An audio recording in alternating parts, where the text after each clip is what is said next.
With 3 million members searching, SingleMuslim.com proudly sponsors Single Muslim Live.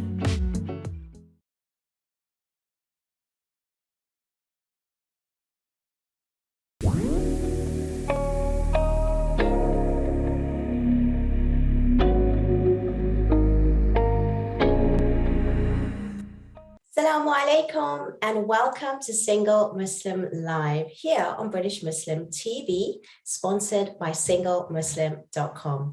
I'm Fahima Mohammed, your host, and I'm really looking forward to showing you some of the topics and guests that we have planned for the next few weeks ahead. Before I do so, I would like to also invite you to join in the conversation with us, wherever you're streaming from, whether it's on Sky, channel 752, Facebook, Twitter, YouTube, Instagram. Welcome from across the globe as well. I know we have viewers that are watching from around the world, so thank you so much for being with us here tonight. If you do want to join in the conversation, you are more than welcome to call in directly to the studio, speak to myself or my guest tonight, and that number is 01924 231 083.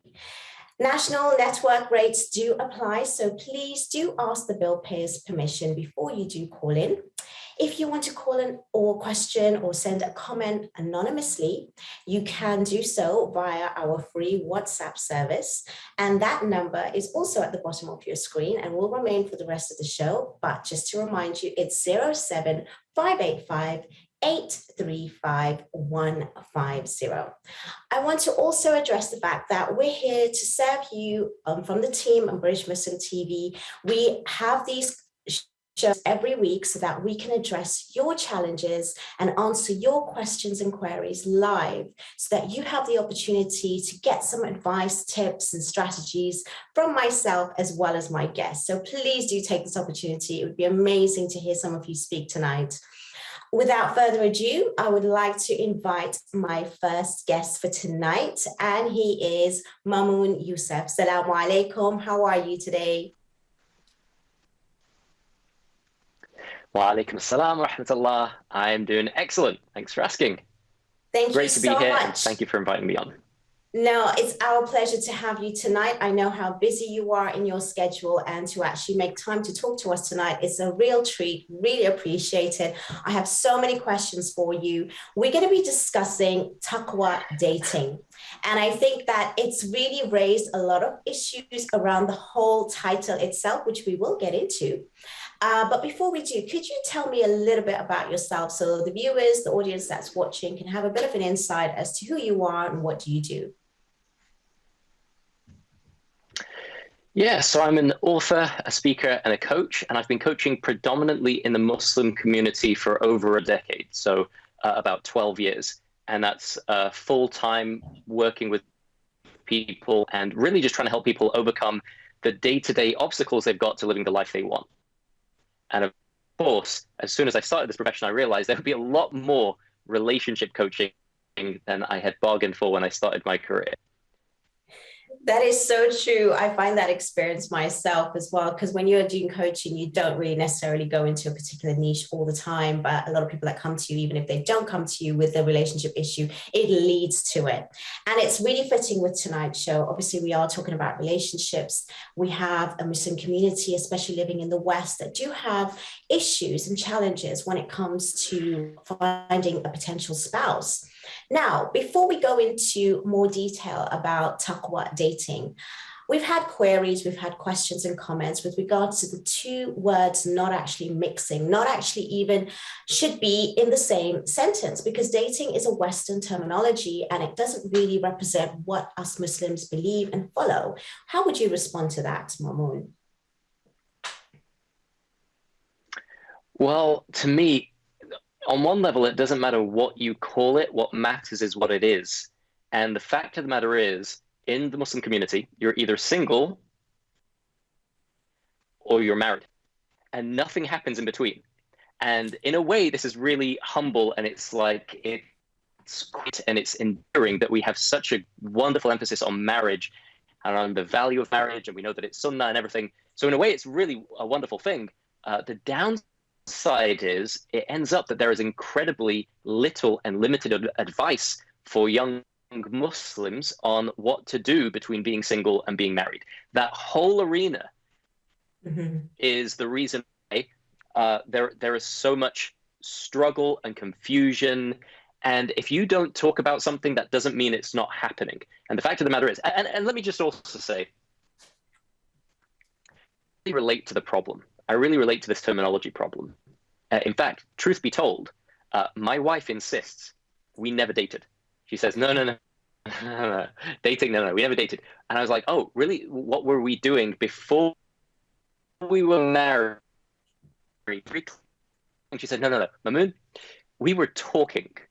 And I was like, okay, well, I'm glad we were talking. I had such a good time talking with you. We decided to get married. Alhamdulillah.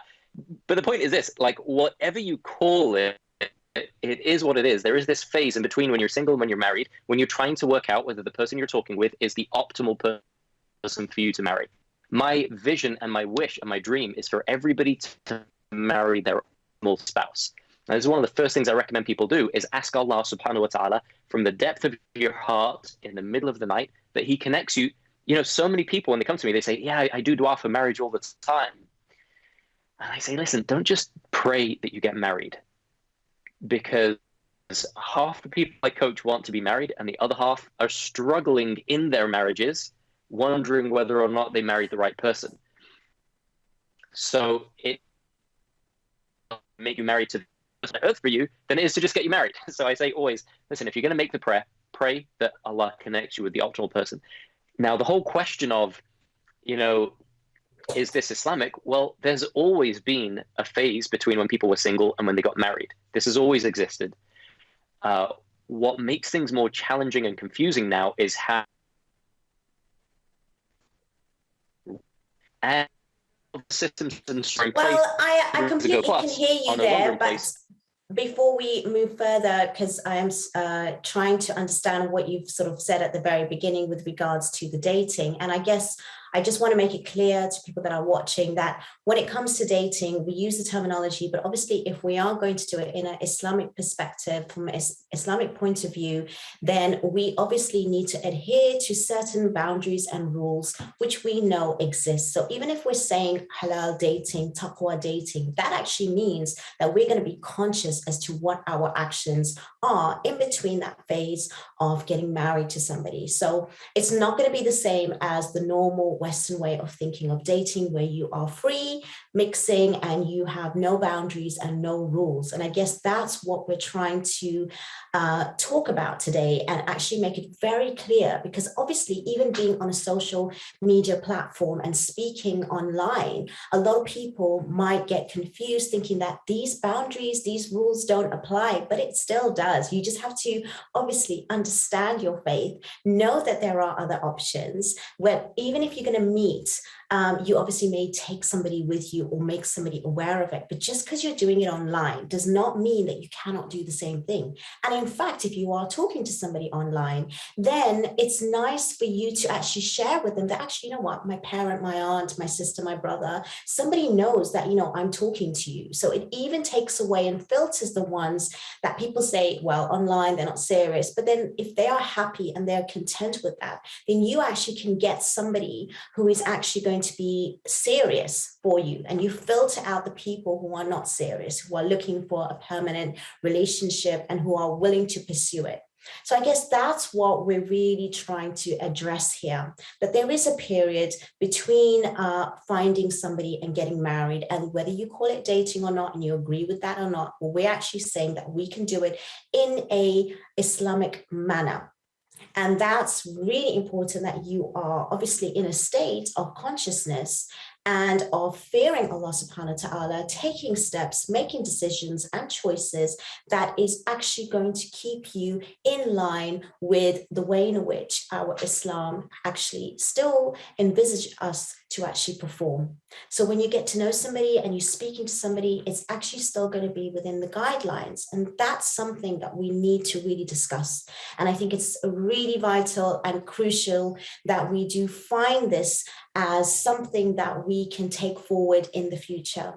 Mamoon, when it comes to when, you know, that period when people should be involved with dating, getting to know somebody, how would you advise them to go about it when it actually is going to be in a halal way where they involve people? Because nowadays, you know, the youngsters, they meet all the time, university, work, college, things like that. And they think it's okay if they're going to meet somebody for the potential marriage in the same way. Does it differ or should it differ? What's your ideas on that?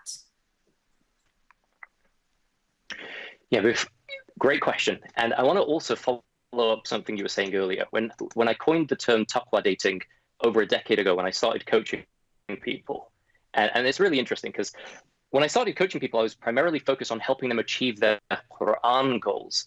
And because I'm in the field and I'm working with hundreds of people and just every day having conversations about how to improve their lives, it was almost by demand that I started working more with people on the fact that they're single and they want to get married, because very, very quickly they pointed out to me, there is nowhere to go to get advice on this.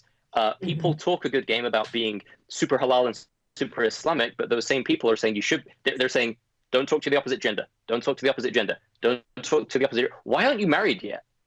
And it's like, well, hold on a second. You've put us in a bit of a predicament here. We're not allowed to talk to the opposite gender, and suddenly we're meant to be married. But no, so it's like they're challenging us on the terminology of Taqwa dating, and at the same time leaving us in a position. And this is why I've had clients who were oftentimes women in their 40s who are very religious, very strict, following everything the imams were telling them, everything the shayukh were telling them, and finding themselves in a predicament where, well, not married and I'm men and I've never talked to men, situation whereby in an attempt to avoid the haram they were unable to follow the sunnah. And that's really dangerous. So this isn't just about halal getting to know someone. Of course the boundary we all have, the very fact that we're Muslims means we're going to aim to do everything in a halal way. The reason I coined the term taqwa dating is we want to take it a step further and say we're not just following the rules here. We want to figure out the most highly conscious way for us to engage in this entire area of life, to the point where we're not just doing doing what everybody else is doing, but in an Islamic way. That is but we're so actually amazing. And we're going to come back to you on that because we're going to ask you further questions, but we do have a short break coming up. Please do stay where you are. Stay tuned. We have so much more to hear from Mamoon, but hopefully we will see you shortly. Have a great time with a cup of tea or water and come back, join Mamoon for some more questions. Assalamu alaikum.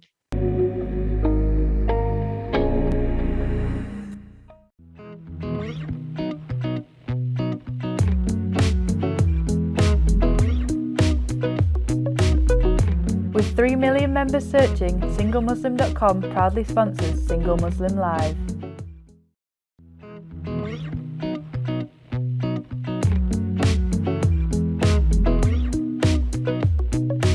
With 3 million members searching, SingleMuslim.com proudly sponsors Single Muslim Live.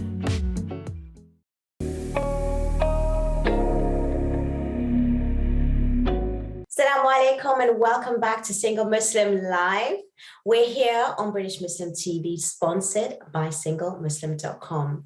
I hope you've got your cup of tea, a glass of water, all relaxed, because this is a really, really interesting conversation. We have to understand the real meaning behind finding a spouse and the way we go about it. It's really interesting that we're having this conversation right now, especially when it comes to dating. We hear about this word a lot of the times, then we add taqwa in between or before it. We add halal dating, taqwa dating before it. And what does that actually mean? Now, we want to help, especially our Muslim community who are living in the West and do find it really difficult to maneuver finding their spouse and doing it in a way where they are actually abiding by the Islamic rules and regulations. And we're trying to give you that kind of insight with my guest tonight, who has really enlightened me with so much information. And we haven't even got into the actual questions. So please, if you do have any questions that you would really like to ask Mamoon, please call us tonight or send any messages via the WhatsApp service. Sorry, I interrupted you earlier. As you were talking about the Taqwa dating, please continue, Mamoon, because it's really interesting what you were saying. And I really want to make sure that we get as much as we can of tonight's show. Yeah, thank you. So I was saying, Taqwa dating, it's not just finding a halal way of doing everything. Of course, we're doing that as the foundation, and that's by default because we're Muslims. But we want to go a step further than that and do the whole finding a marriage partner in such a highly models for all of the rest of society, that we actually focus on marriage, only focus on marriage, but make it the real thing that it is, this sacred union, such that people look to us and say, like, how did you organize all that? How come you're all married? You're all relatively happily married, right? What's the secret? And some of the secrets are actually contained within the kind of training process we have that I call now Taqwa dating. But the idea is really to start with the first intention, which is to ask Allah subhanahu wa ta'ala to match you with your optimal spouse. For me, that's where it begins. It doesn't begin with, what's halal and what's haram. We should already know that from primary school, right? It really begins with, now I'm ready to get married. What is the optimal, like, how can I make this whole process one that not only results in me getting married, but along the way deepens my connection with Allah subhanahu wa ta'ala? That's really what makes it taqwa dating for me.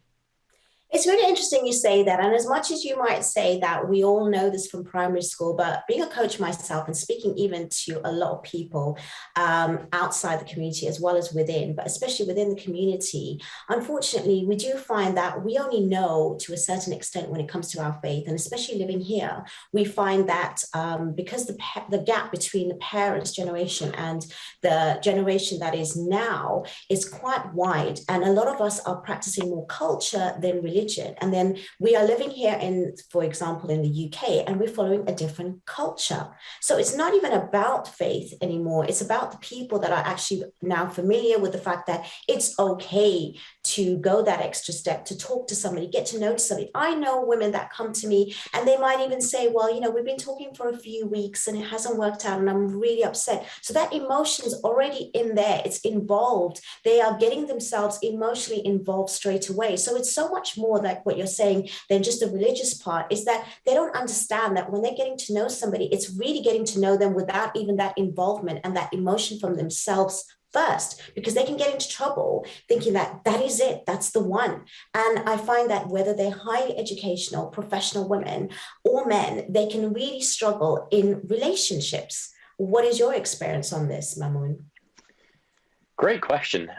Anybody who gets into any kind of relationship is going to have struggles, whether it's a potential marriage partner or whether it's your own parents and your own siblings, right? This is just part of the human experience.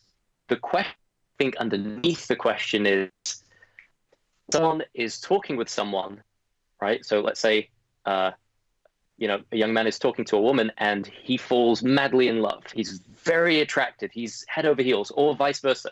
The woman feels that way about the man. At that point, does that mean this is the optimal partner and we should get married?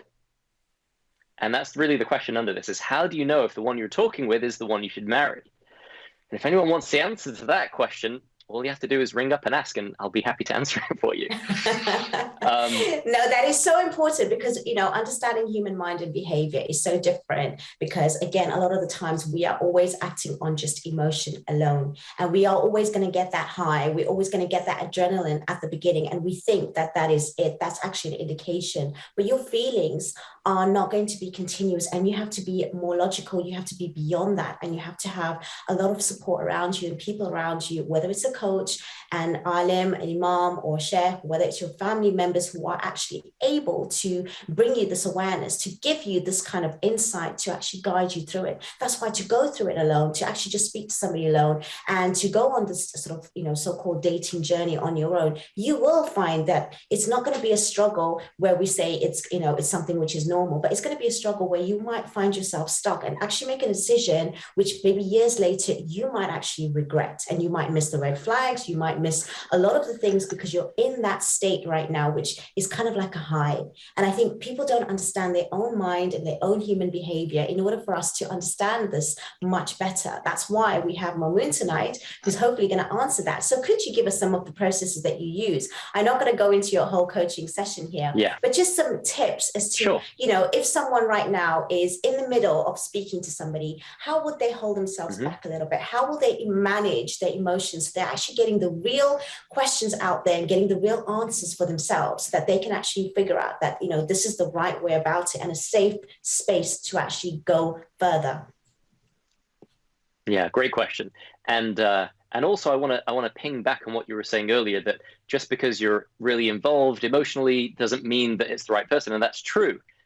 Feelings come and go at the speed of thought, right? So just because you feel really amazing doesn't mean that the thing that you're doing is amazing or that that person is amazing.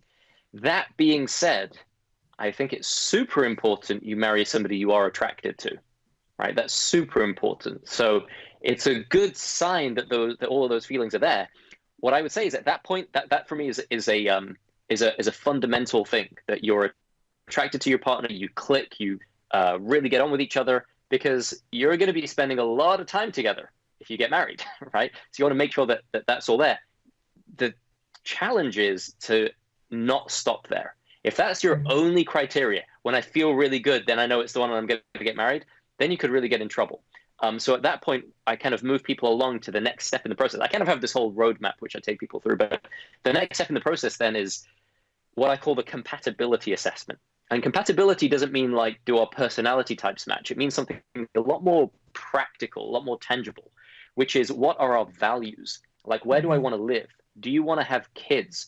Do you want to raise your kids in a certain way and the other person doesn't? And there've been all kinds of people I've coached before they got married, and some people after they got married, after they're married, and then it's like, oh, well, now you've got an irreconcilable difference that really could have been resolved if we had a bit more Taqwa dating earlier on, right? Instead, now we've got divorce coaching instead of Taqwa dating coaching. So, so the solution is, the attraction and those feelings are very important to recognize that they're there.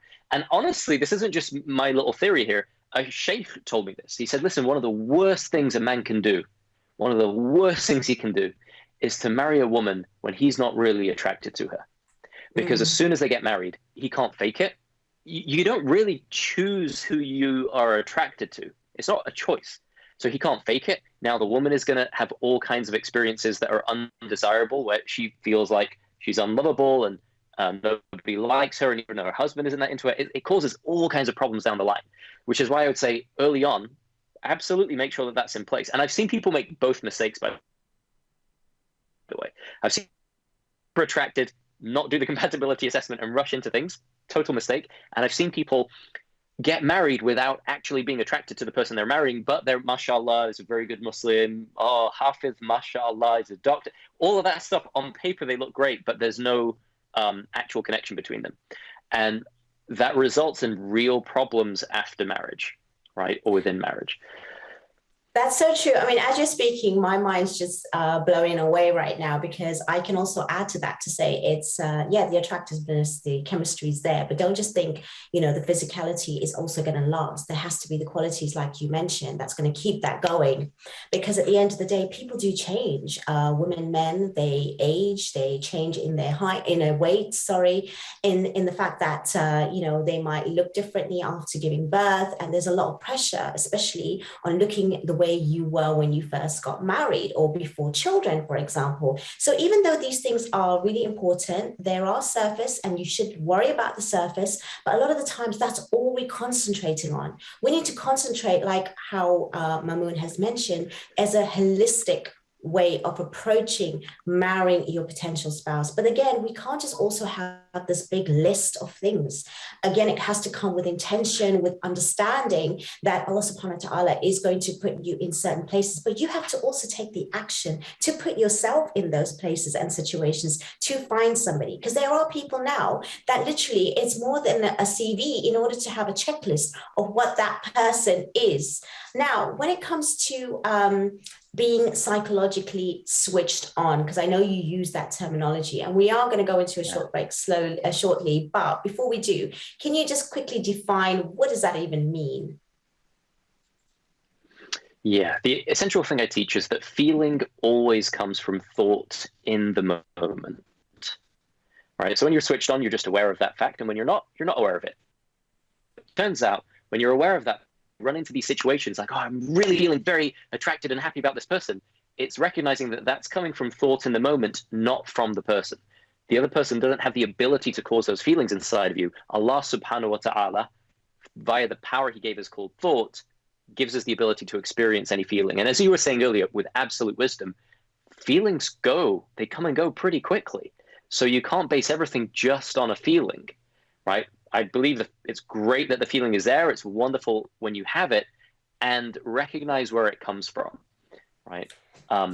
That is so true. I love what you said so far. And again, I want to remind the viewers that you can call in to ask any questions. You can make some statements or comments with regards to this. I know there was a lot of queries around the title. So, this is your chance to come on live and speak to us.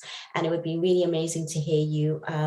At the end of the day, we're only here to serve, and British Muslim TV and the team behind works really hard in order to make sure that your questions are on the show. It's answered, and the topics are there, which are yours. And if you have any more ideas, please do send those messages through. I just want to also remind you that we're going to be back after a very short break, and stay tuned, stay exactly where you are, and we will see you in a few moments.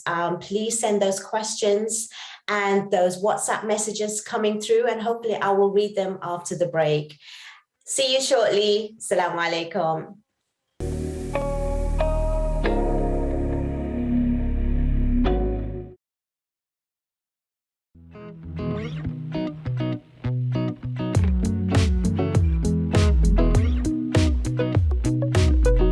With 3 million members searching, SingleMuslim.com proudly sponsors Single Muslim Live.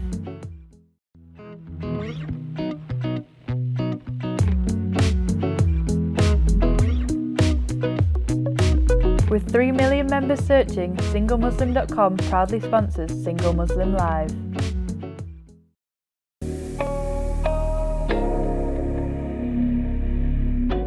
Assalamu alaikum, and welcome back to Single Muslim Live here on British Muslim TV, sponsored by SingleMuslim.com.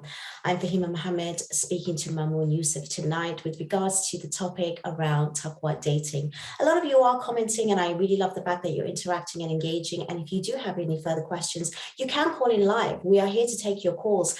And as much as there are many opinions out there, whether they're criticizing or they are actually agreeing or whatever it is, we welcome that, because at the end of the day, we're here to make sure that there is understanding, there is information, there's awareness. We bring in guests who are actually in the field working with individuals, so they have an insight that most people don't, like myself. We deal with clients, with couples, with singles, married, divorced, whatever it may be, situation that you're in, that actually come to us with these, situations, these scenarios. So they are real. These are real case studies. They are real, scenarios that are happening. The circumstances are very real, unfortunately, that we have to raise these kinds of issues so that we can bring it to a larger platform, so we can help Muslims to navigate through their journey of finding a spouse in a good way. So again, Mamoon, when you were talking about that psychological switch, I guess from even hearing you speak, I'm guessing that a lot of us need to really be a lot of self-aware with regards to our own faith, our own selves, in order to actually gauge who and what the other person is going to be for us. When you talk about consciousness, we know that we can't even operate on that consciousness all the time. We operate on the subconscious mind, which is some 95% of the time. That's why you do need to have help. Do you think there's any sort of help with premarital courses out there that's actually giving us Muslims the way of moving forward? And if there were, what would be your one thing that you would like to add to Muslims today while looking for a spouse to help them through that journey? Wow, great question. So the one thing I'd like to add to help them through the journey, it's hard to narrow it down to one. I found that if you're looking for the one, the most powerful thing you can do, as well as asking Allah subhanahu wa ta'ala to find them for you, because really You can't do an analysis of 7 billion people or 3.5 billion people and figure out which one is the best one for you. But Allah subhanahu wa ta'ala can do it instantly. So as well as asking Allah for help on the journey, the most powerful thing we can do for ourselves, if you're looking for the one, become the one that your optimal spouse is looking for, right? Develop the inner qualities and characteristics that anyone on earth would be like, they would think that, they'd be thrilled and super happy to be able to marry. That is interesting. I love that. Yeah. I love what you just said. Could you take us through somebody who is struggling with their faith? Because, a lot of us, especially when we're looking for a partner and we are told this is half your deen. What does that mean? I mean, are we just doing it to, again, tick the boxes like we are, like in Salah and, the 5 pillars and things like that? And do we actually understand our faith enough in order to understand that this marriage is really half your deen? And what does that actually mean? Because I think we need to get into that a little bit more deeper as well. Yeah, great question. I would look at it all from a different perspective and take a step back for a moment and just realize how blessed we are to be Muslims alive today, with a direct chain going to the Prophet, peace and blessings upon him, the leader and imam of all the prophets, the most enlightened person who ever lived, who gave us the clearest, most beautiful way of life to follow. And this incredible human being lived the path, his followers, and we are blessed to be following in their way. And his tradition was not to be celibate. His tradition was to get married. Allah could have made it very easily, and it has been the case for some people that Allah made it that their spiritual path was that they had to be celibate, right? Either because they didn't have the choice, they didn't have the option. But we're in a weird situation where we're almost self-imposing celibacy because we're not learning how to do the things necessary during this 1 or 2 years. Hopefully, if you do all the right things and you take all the shortcuts, there's a skill set that we need that I'm calling Taqwa Dating, and you can call it whatever you want, that we have to master in order to be able to fulfill this. So Allah could have made it that we weren't allowed to get married and we would, just all be single and die alone. But he, in his infinite wisdom, did it in another way, where he gave us the best of examples and said, look, you can get married in it. So how do we do that? Well, all of the virtues and values of the Quran, if you think about it, they're all the most attractive qualities a human being can possibly have.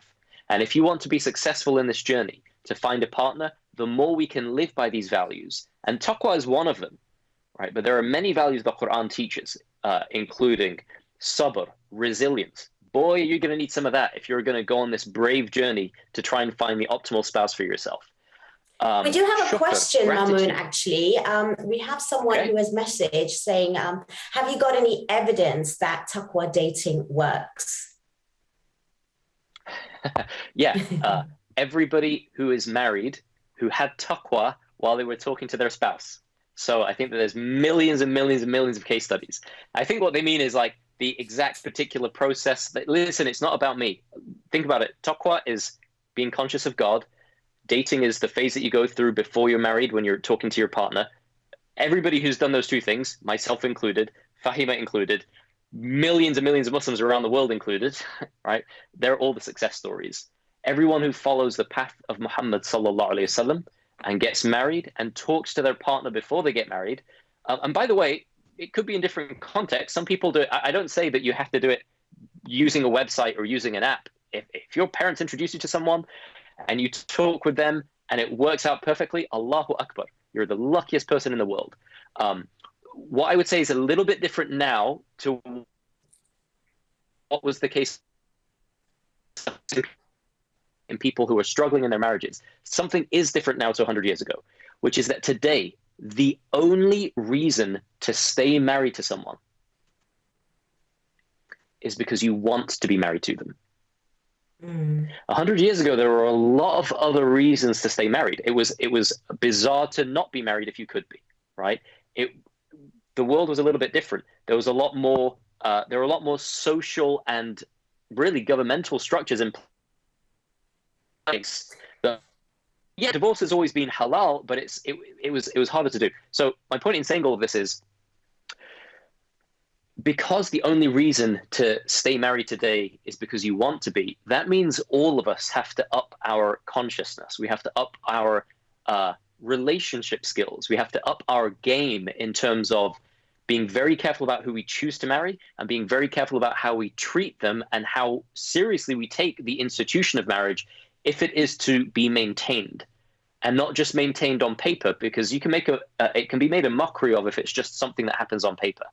It's got to be something that happens with the full spirit of marriage that Islam gives us, which is that it's a contract, but it's a lot more than a contract, because the way that you treat, ultimately the way that you treat your whole family is ultimately the way that society becomes. So I'm a big fan of marriage. I think it's one of the greatest blessings we have. I think there's abundant evidence that Taqwa dating works. It's just, terminology we've had to create in the field so that people could feel comfortable talking to us about the real issues that they're facing day to day, right? So, but look at it this way. Taqwa dating isn't a prescription of what you should do. It's a description of what is already happening in reality. Mm-hmm. In reality, there are pious, conscientious Muslims who are single, need to figure out how to get married, and no one, because we're so afraid to talk about it, because nobody wants to be in my position right now, which is to say, hey, we have to talk about these things and we've got to do it with consciousness, and to put themselves, like, if you think about it, if you're an imam or a da'i or a public speaker, it's a lot easier to just say, the youth today are lost.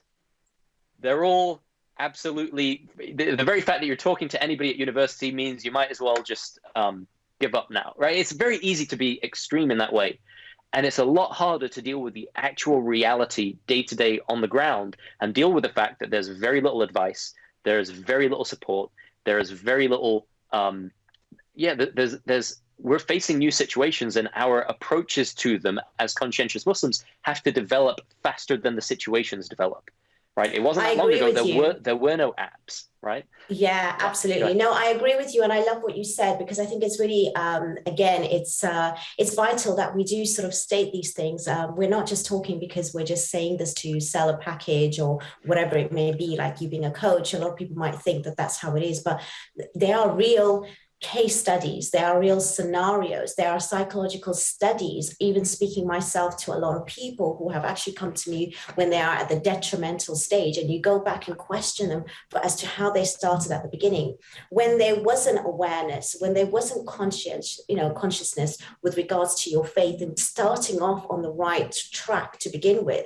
Then these things do play out later on. That's why it's important that we do address this now, and we actually sort of try to resolve these issues and maybe take precautions for it to happen again. Divorce is definitely increasing in our community, and we do find that there are also relationships that are struggling, and they're only maintained and they only are staying in those relationships because it's just for convenience, or they have no other support to actually deal with it in a better way. It is new, I have to say, in the Muslim community to actually have assistance like a coach, for example, or seek some sort of assistance, because people always feel that you have to have a real serious issue in order to speak to somebody. But actually, when couples do come and they speak beforehand to address, things like their values, their beliefs, and things like that, that can really help you assess yourself and the other person. And that's why when you are not dealing with this yourself and dealing with it without actually being faith conscious, God conscious, then you can actually go through it in a much more smoother direction. And inshallah, it can actually, bring out that intention to actually be lived in reality. That's what we're trying to say. So, Mamoon, we are going to go into a short break. We are going to come back and ask for some, more tips, because we've got some virtues that I know that you want to actually speak about, so that people can actually understand themselves better and the other person. You said that we have to be that particular way first, but a lot of us do not actually ever see it that way. We just think that we are who we are, and all we need to do is look at the other person and analyze the other person. And I see that all the time, and I'm like, okay, hang on a second, let's take a step back. Let's just analyze who are we today? What are we being today? Mm. And sometimes we also attract who we are. So, and, we want to manifest things that are, maybe too far reached, or maybe which is not in our reach, because of who we are. So that's the other thing that I really want to question you after the break. I also want to remind the viewers that please do stay with us. We still have a lot more questions for Mamoon, and we can actually answer your questions as well. Thank you so much for the WhatsApp messages and all the contact that we're having on the Facebook and Instagram and YouTube. We really appreciate it, and we will answer more of your questions when we do come back very shortly. We'll see you in a few moments. Assalamu alaikum.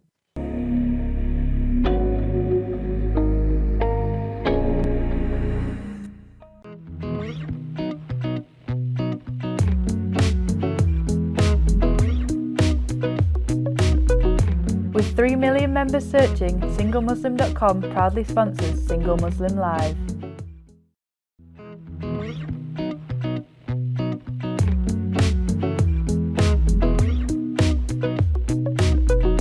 With 3 million members searching, SingleMuslim.com proudly sponsors Single Muslim Live.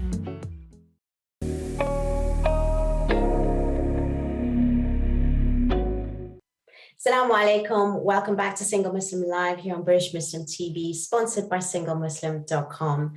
And we are discussing Taqwa Dating. I think that name, that terminology is really being obviously misunderstood to a certain extent. It also has different interpretation. We do understand that the word dating alone does bring about a lot of issues with regards to free mixing and, being with somebody without boundaries. When we add taqwa or halal before the dating, we're only saying that is not one thing. It's a process of how you approach to speak to somebody who is going to be your potential spouse. And with that in mind, you are going to be adhering to a few of the rules and the boundaries which are Islamic.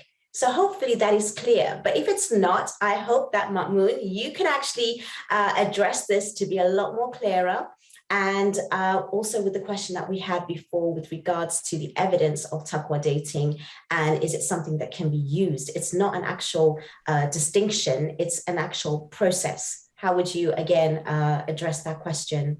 Yeah, it's a great question. And it just occurred to me, I answered it briefly before, but it just occurred to me, whoever is asking the question, does Taqwa dating work? Maybe what they're really asking is, will this work for me? Is there something in here in what you're saying that actually has some substance and can take me from the position where I'm single and I've had these pretty rough experiences and can lead me to getting married to the optimal person?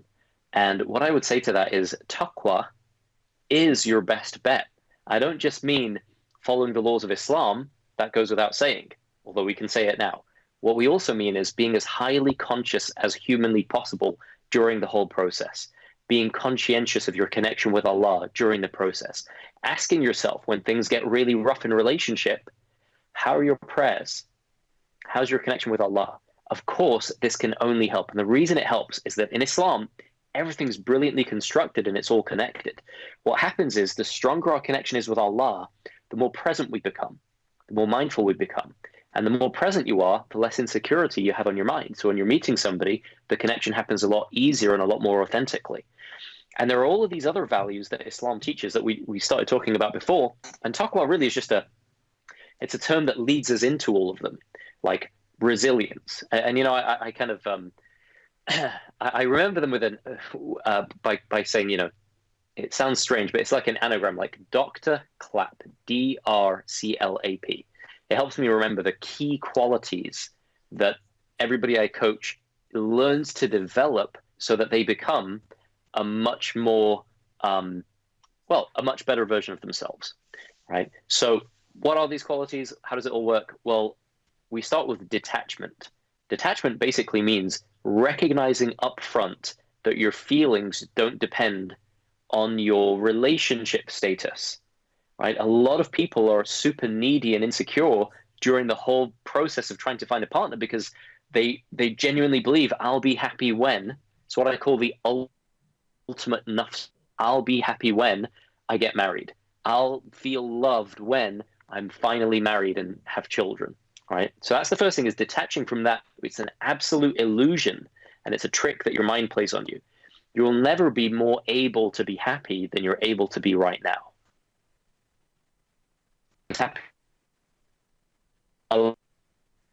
It's called the.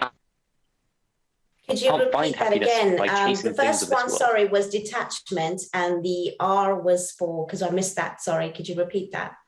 I haven't got to the R yet. So the R is for resilience. Okay. And anybody who's going through this journey is going to need a lot of resilience. Resilience means sober. Take and come elegantly with your head held high, right? And continuing on the journey. So many people give up marriage. They don't want to talk about it, right? When they see a campaign or something for one of my programs, Meet Him and Marry Him, they say, no, I don't want to even look at it, because they've been hurt. And it's real. The pain is real, right? And the fact of the matter is, resilience is the ability to take those hits and keep going, right? The next one is confidence. Confidence is quite simply the sense of insecurity. It is the single most attractive quality in a man and the single most attractive quality in a woman, right? If you're confident and you've got nothing on your mind, immediately people can tell. They can tell that you're approachable. Yeah. They can tell that you are somebody we're talking to. You're not filling up the gap with all of this insecurity and weirdness and meanness. And I keep people confident.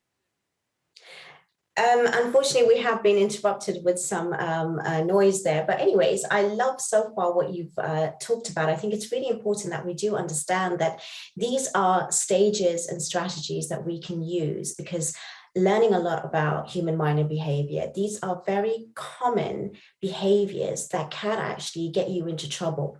And it's not as simple as just finding the right spouse with the way in which they look, the background, and how they are with regards to their akhlaq. There's a lot more psychology that goes behind it. That's why having that understanding can actually make you aware and make you aware of the other person.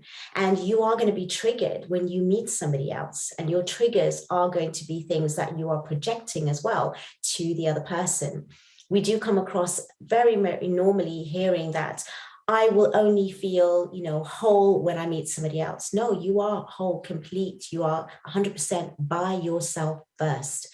And detachment, of course, it's really important that we understand that there is a natural desire to connect with somebody, but that neediness can be seen as very, very unattractive and very, very unhealthy, especially if it's going to continue over time, because you're going to rely on that individual to fulfill things that you can do for yourself. I'm writing all of this down because it's really, really useful, actually. Being resilient and patient, that is another thing, because again, marriage is a struggle. Even going through the process of finding somebody, it's never that simple.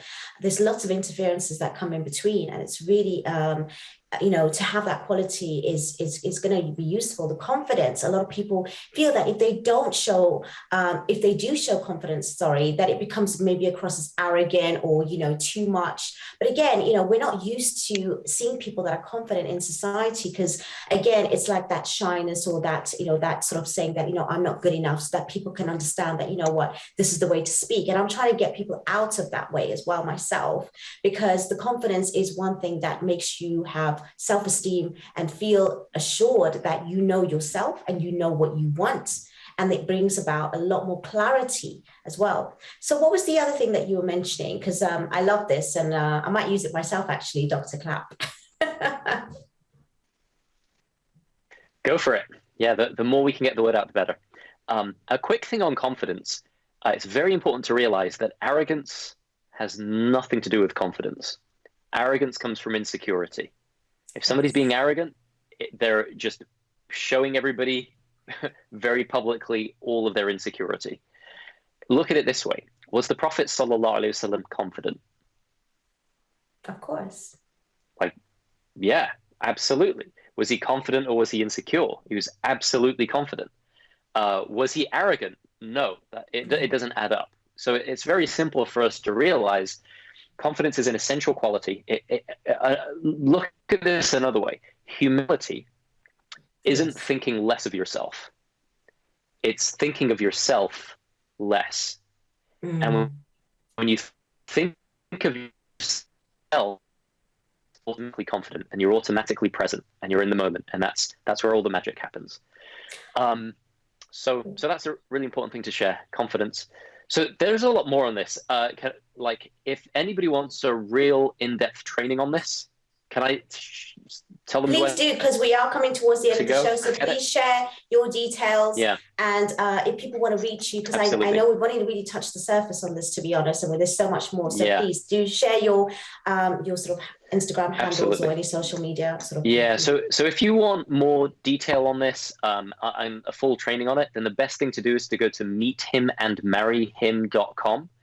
Obviously, that's for women, right? Go to meethimandmarryhim.com. You'll get a full training on all of these qualities. I do have training for men as well. But yeah, if you're a man, basically just go to mamoonyusaf.com and sign up there.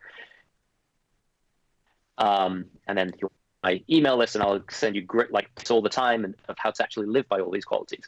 Another thing I'd recommend for everyone, because I'm so humble, is I'd recommend you read my book, Inside the Soul of Islam. Because actually what the book does is it connects the dots between the incredibly valuable, life-enhancing, heart-cleansing Islamic teachings, and it elucidates kind of the noble qualities that the Quran and Sunnah teach, and then it shares a model or an understanding of how your mind works that allows us all to live by those qualities a lot in a much fuller way. So you can check out the book Inside the Soul of Islam, and so a lot of That's great. I'm really happy that you shared that with us, actually, because we do want to quickly, before we end, did you want to quickly sort of say what was the LAP, or are you going to leave that for another time, because we've only got a couple of minutes, so you can sort of choose to decide to complete quickly, and then have a final statement before we end as well. We've only got just under 2 minutes left before the end of the show. I'll pick up on one of them in that case. I won't try and condense all three. The P is presence. Okay. Mm-hmm. And this is probably one of the most important things. You're either and you're aware of that, or you're at. A lot of us get insecure when we have the opposite gender, and when we meet in different kind of social circumstances, we can get insecure and start having all these thoughts running through our minds that really pulls us out of the present moment. And it looks like we're spacing out, or it looks like we don't know how to interact normally. And the more you like someone, oftentimes, the more insecure we get. If you can learn the secret to presence, then it does two incredible things. Number one, if you automatically become more attractive, you become one of those people that walks into the room and everybody notices your presence. Number two, it's also the key to connecting with Allah subhanahu wa ta'ala. So if you want your prayers to be more powerful, this is where everything beautifully synergistically works together in Islam. By that is absolutely beautiful, Mamoon. And I'm sorry to interrupt you, because I know that we've got so much more to talk about, and we may have to even call you back again, because I know you've got so much tips. But do reach out to him. Thank you so much, Mamoon, for joining us tonight. It's gone by so quickly that actually we've not even had time to finish all that we need to say. So please do be in touch. Thank you again for watching and tuning in from here and the studio and all out from British Muslim TV. Thank you for watching, and we'll see you next time. Assalamu alaikum.